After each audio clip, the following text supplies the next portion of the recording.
Binabahan. O, halika na. Hi! Nandito kami ngayon sa Shake O. Sa Shake O. Basta hindi pala. Papunta pala kami kapatid ko. Mali yung... mali yung binabaan. Naglakad tuloy. Ayan. Yan, dyan kami papunta. Medyo mahina ang signal. Ang ganda dun, oh. Nakay lugar yan. Yan guys. Yan.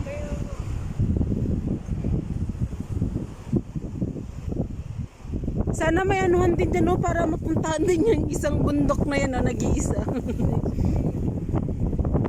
Yan mga kasama ko.